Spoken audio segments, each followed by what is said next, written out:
What's up, y'all? Welcome back to my channel. I am Ro if you are new here, and if you are returning, thank you so much for coming on back. This is going to be my 1 year post-graduation update. Your girl has been officially out of school for a year now. This video may be a little long because I do have my own little notes, and I'm going to be including a Q&A session towards the end. So let's just breeze past the long intro and get right into the update. Let's just do a backstory in case you are completely new to my channel. You have no idea who I am. A year ago today, on December 6th of 2019, I graduated from Alabama A&M University, go Bulldogs, with a bachelor's degree in civil engineering. And I am currently working as a multi-family project engineer, which is basically I help to manage the building process of apartments.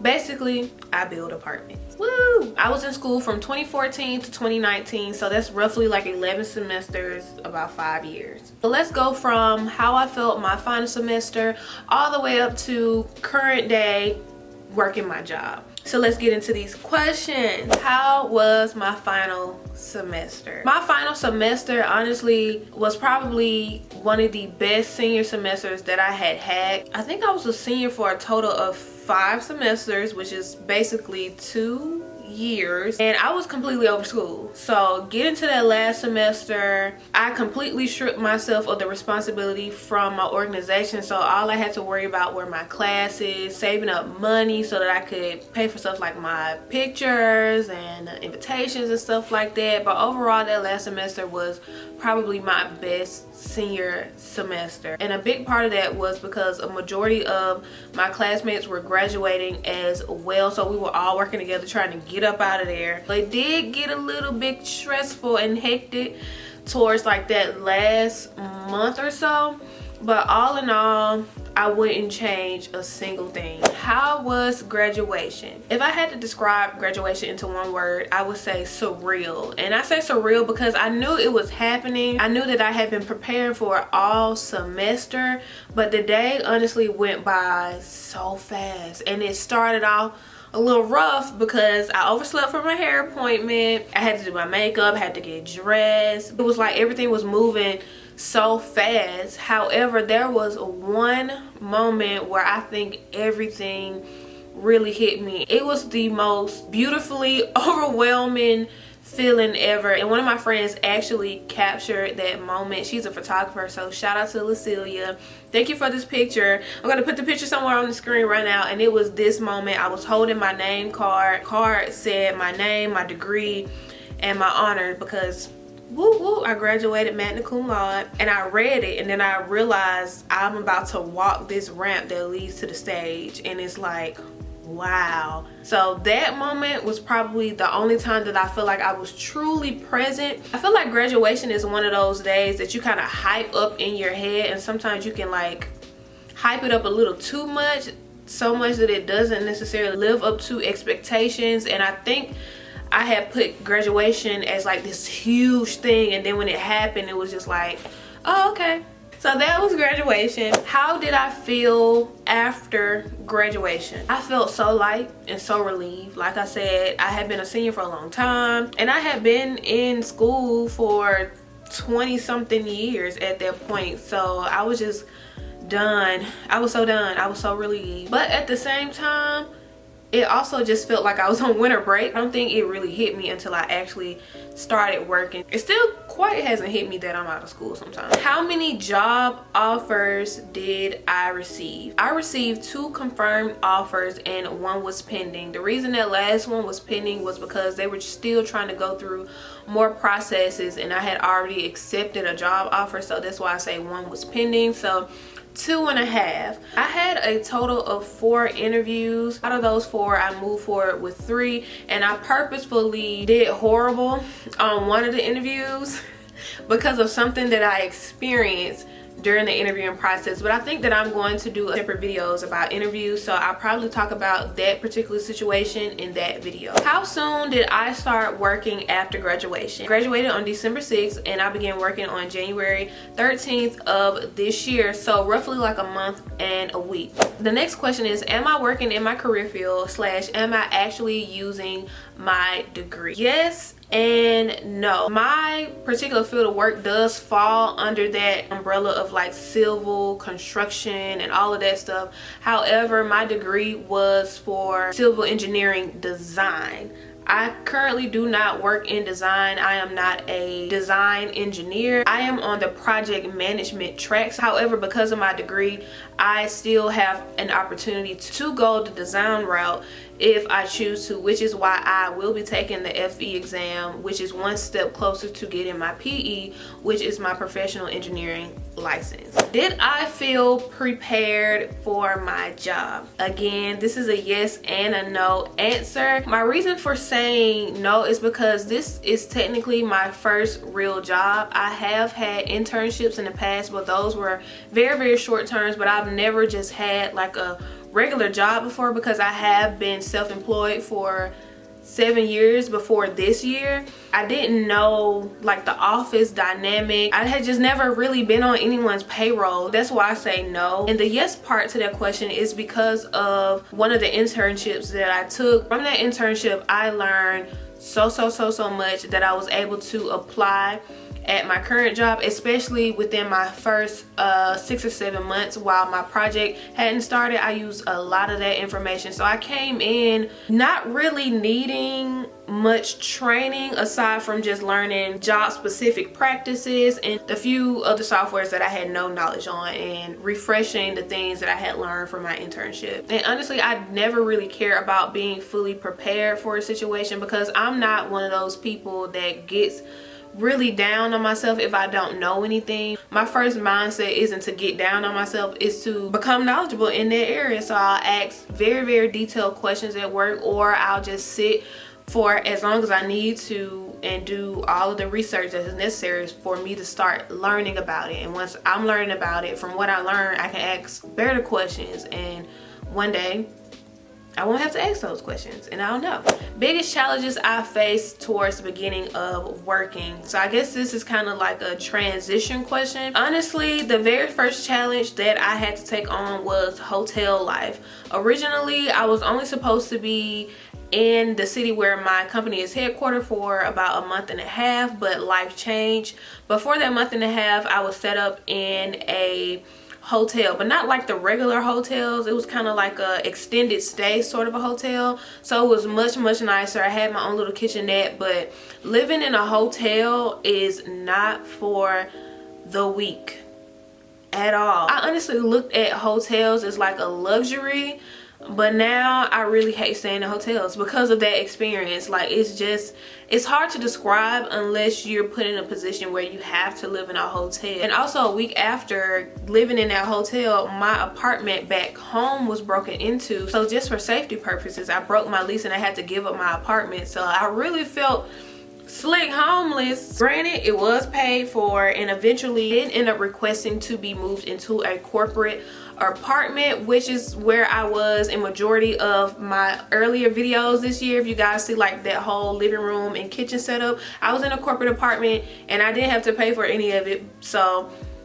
all of it turned around to be a blessing, but that was such a big adjustment and that played a lot into my mental, but we will get into that a little later in the video. Aside from just the hotel life, the overall unexpected relocation definitely was the biggest challenge as well, because I honestly expected to go back to my college town. That's where I wanted to be, or that's where I thought I wanted to be. So everything just kind of was snatched from under me within like a span of a month, and it was just a lot. Those were the two bigger things. The third thing would be constantly being around men. I was well aware that I was going into a career field that is white male dominated. I already knew that. However, I think I only really was curious about how well I would blend in the more racial aspect, but I kind of neglected the whole gender part. And honestly, yes, the differences in race definitely play a part at my job, but being around men a lot at first was a big adjustment. And not only the gender, the age different, working around a whole lot of men who were middle-aged, and it was like, oh my God, woo, that was tough in the beginning. Like, I literally craved feminine energy. Seeing a woman just brighten my day, like, wow, women still exist. Thank God. But honestly, that has made me tap into my feminine side a whole lot more, and just my womanhood a whole lot more, because that was something that I see could honestly slowly slip away the more that I worked in this industry. But your girl is always putting her feminine touch on everything, okay? It's not nearly as much as a problem anymore, because I've learned how to filter everything. But at first it was like, what did I get myself into? What, girl? You should have thought more about this. So at the beginning, those were my 3 biggest challenges. Moving on to the next question. Did COVID affect my work life, and how? Yes, COVID did directly affect my work life, because it did push back the project that I was assigned to, which ultimately led to my complete relocation. Thankfully, my project has recently started. Woo. Woo. Also, for a period of time from mid-March to June 1st, I did work from home. So moving on from that, the favorite part about my job. My favorite thing about my job is just the process overall. It's just really dope to see a building go from being this flat 2D thing to a rendering on a software to going into a complete physical, tangible structure, and then I'm able to witness every single step and know just how much work is required to get to that point. I don't think it'll ever get old for me. I just think it's the most dopest thing to watch something transform from an idea to an actual thing. My least favorite part of my job, honestly, if we're gonna keep it a buck, just going to my job is my least favorite part of my job. And I think this more so came about once I started working from home. Once I realized that the same work that I get done in the office is the same work that I get done at home, going to the office just became a struggle to me, because I felt like, why should I have to come to the office? I can do this at home. Yeah, just having to go is my least favorite part. So my next question is, what has been the biggest lesson that I have learned since graduating and since working? The biggest lesson that I have learned since graduating is letting go of my own plans. And I am a bit of a control freak, so to watch everything that I had planned kind of being snatched from me was overwhelming. I didn't quite understand what was going on, but that has been my biggest lesson, letting go of my own plans. And I think that was why I struggled a little bit in the beginning, because I was going through the process of all of my plans being snatched from me. Since I have let go of my own plans, life has been much more smooth, and I've gotten comfortable with being uncomfortable, because I know that I'm going to be uncomfortable for quite some time. And my biggest lesson as far as working goes, knowing when and when not to take initiative. Naturally, I'm a person that just likes to get stuff done. Like, if nobody else is gonna do it, I'll do it. Or I feel like something can be done in a more efficient way, I'm that person that kind of works on it. But that can be a good thing and a bad thing, because I noticed, like, once I took initiative, even if I was only trying to help for one particular thing, it became what I was known for, and it became a infinite responsibility. But it wasn't necessarily in my job description, and it's not in my job duty, because sometimes I realize that I end up doing people's jobs for them, and that is not cool. I get paid to do my job and my job only. Don't get me wrong, definitely taking initiatives does put you in that spotlight for promotion and raises and all of that good stuff, but at the same time, don't overwork yourself. You are still working for a machine, and to be honest, they can care less sometimes. So that has been my biggest lesson since working. So let's get on to the more mental wealth things. Notice I said wealth. So the biggest question, did I experience post-graduation depression? If so, what caused it, and how did I deal with it? And I will say yes, but mildly. Depression is not a word that I like to throw around because depression is a very real thing and it's not something that I take lightly. So I say I experienced a very mild case of post-graduation depression. In the grand scheme of things, I was completely okay, and my situation at the time was a very, very ideal situation. The mild portion of that comes from me just thinking of my mental state in the time and just thinking of some of the depressive habits that I had going on at the time. Yeah, the first 3 months of working at my job, I definitely experienced a very mild case of post-graduation depression. I feel like it honestly stemmed from all the things that I said earlier in the video, that unexpected relocation and the change in pace from college to working. I went from college being this very spontaneous, fast-moving thing that I had gotten so immune to, that once I got into the working world and it was slower and there was like a big age difference, it was just like, this is what I gotta look forward to? Just being surrounded by foreign energy that I had never experienced before, all of that played a big part. Another big thing that I experienced that I never thought of, that I think a lot of graduates should probably mentally prepare for, is loneliness. You're gonna experience a period of loneliness even if you aren't alone, especially if you are like a first generation college grad and nobody else in your family has done it before, or just if you're going through like a big transition. Even if you have a lot of friends, even if you have supportive family, because I do have great friends and supportive family, and I still went through that period of feeling lonely. Woo! And that hotel period definitely magnified my loneliness. I feel like I was trapped in them four walls. And I was so happy when I was able to get into that corporate apartment. And then COVID came and it was just like, oh, now we all finna be lonely. Oh God. Even in that time, since I recognized that I was like slipping into it, I did things to get myself out of it. I did start posting more and more on YouTube because I realized I had a lot of free time, and if I used that free time to soak into my sadness, there was going to be an all bad situation. So I made sure to utilize my free time doing productive things that I actually wanted to do, whether it was going to the movies, painting, going back to my college town to see my friends, talking to my family, recording videos, uploading videos, or if it was just a change of scenery or simply taking a drive. That was how I would deal with it. I honestly just had to realize that by me trying to hang on to the plans that I had, or me trying to hang on to how my life was supposed to go, I was making everything worse. So once I let go of the fact that I wasn't moving back,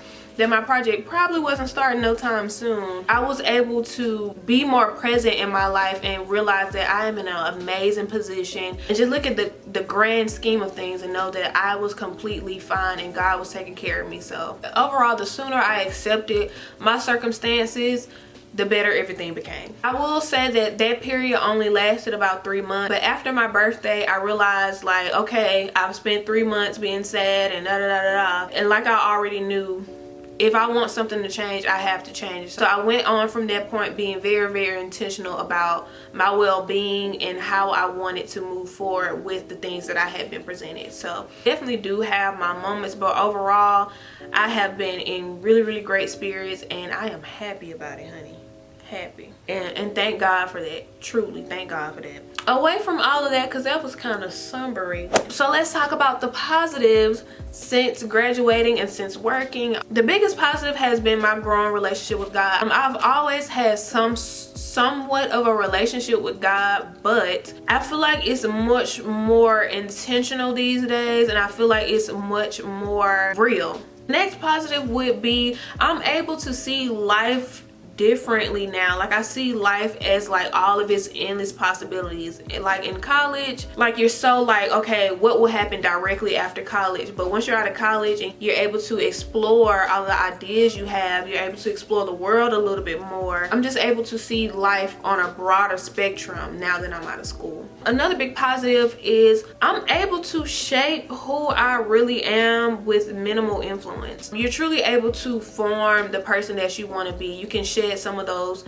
childhood things that you learned that you now see that you may not agree with anymore. I'm able to just really become who I want to become without any influence, without any pressure to not be myself and all of that other stuff. So that's a big one. Learning, I feel like I have been such a sponge this past year. I'm learning so much more beneficial information since I've graduated. Not saying that the information that I learned in college wasn't, but yeah. And I put on here money. I'm not money motivated. I have a very unique look at money. I kind of sort of don't even like money. And no, you probably like, Ro, what the heck does that mean? I just hate what money has done to the world. When I say money, it's just me just being grateful for the fact that this time last year I was completely struggling. I had no savings, but here I am a year later and I'm actually able to start investing in things. So that's why I say the money. That's a very low positive because unfortunately we needed to live, but hey. All right, now we are at the Q&A portion of the video. So I did get a few questions on Instagram, so thank you to everyone that left some questions. Did you secure work in your field of study? Do you think you chose the right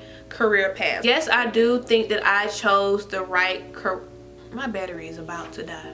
I was on a roll. Definitely feel like I chose the right career path because it honestly aligns with what I want to do in the future. So yes, I did choose the right career path. Next question. Hardest part about going from full-time student to full-time employee? I touched on this a little bit earlier, but just the change of pace from college to working. Next question is, any doubts or iffy feelings when it came to picking your company? Definitely. I will get more into that when I do a separate video about negotiating job offers. In the beginning, I was like questioning myself a lot of, did I choose the right company? I know I'm in the right career field, but did I choose the right company? Should I have like pushed back my start date? Am I gonna like it here? Is it too small? I had a lot of questions. The job offer that I took was not the highest paying offer that I got. So yeah, but we will get into that in another video. Next question or topics: negotiating salary, work-life balance, being a black female in corporate. Negotiating salary, I will discuss that in my negotiating job offer video. More than likely that will be a beginning of the year style video. Work-life balance was definitely a trial and error because like I said, I had never had a job before. So it was something that I had to learn. At first I just realized that having all this free time or just working and then getting off and going to bed and starting over and doing it again was just not going to be my life. Having a work-life balance was inevitable. But I will say, if you want to know a little bit more, definitely check out my 9 to 5 and YouTube video of just how I juggle both, because these are like my two main things. I'm naturally not one of those people that goes out a lot or hangs out a lot, so my work-life balance isn't that much of a juggle. But if you're someone who's like a socialite, it may look a whole lot more different for you. And being a black female in corporate America, that's a really good one. I used to think about it a lot before I graduated because I was kind of trying to think of like how it would be. But honestly, I don't think about it much anymore. I don't think about it much. I don't think about it in a sense of I don't belong there or nothing like that, because I'm very, very confident in my ability and my skill set. Honestly, if you are a black woman in corporate America, you're probably one of the smartest people in the room. And you will learn that once you start asking questions. You will learn that a lot of people don't know what they're doing. This is like my whispering hand, even though I'm not whispering. Most of the people around you didn't even have to really work hard for their positions, but you did. So I rest assured in knowing that I deserve to be there. I'm more than deserving to be there, and I am there for a reason. I am the only black female engineer in my entire company. When I say it, it seems like it should hold a lot of weight, but honestly, I'm there to do my job. I'm not there to impress anyone. I am very secure in my capabilities, and I know I do a very good job. And if you truly understand how much of an honorable thing it is to be black. A lot of that stuff that you think you will care about, you probably won't. I still wear my long braids. I still wear my natural hair. Before I cut my hair, I would still wear my fro.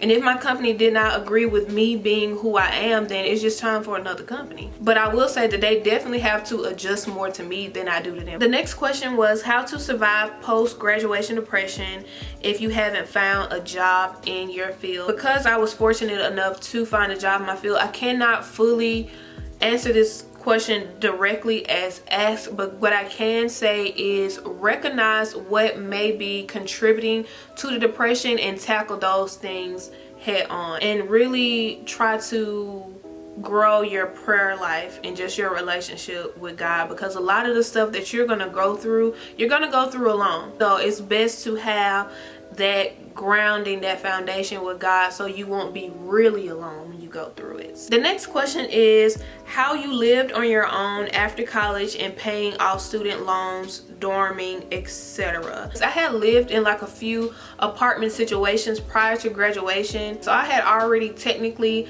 been living on my own. It's still a world of a difference once you graduate, so I already had like a very good understanding of what came along with living on my own. As far as paying off student loans, fortunately I was on a full ride, so I don't have that issue. But I would say prioritize it just as much as you prioritize any of your other expenses, and decide whether or not it's something that you want to pay off quickly, or do you want to just spread it out over a number of years. And yeah, that is all of the questions that I received. Overall, this year has been a very chaotic year for every person. If you are watching this, I'm really glad that you made it through this year and everything that came along with it, and I am happy that you are still here, and I thank God for you. And with that being said, that is the end of this video. Stay tuned for all of my future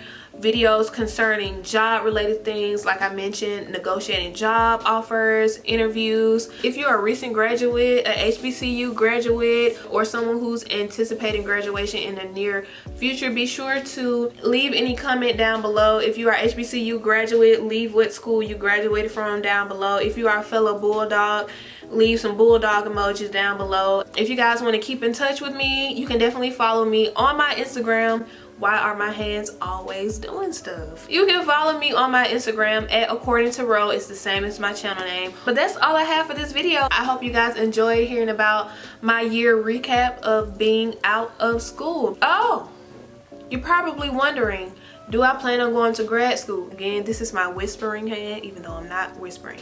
The answer is no. I just have to throw that in there before I ended the video. I think I want to start including like secretive emojis if you made it to a certain point in the video. So if you made it to this point in the video, leave me some sunflowers down below. And I will see you guys in my next one. Mwah.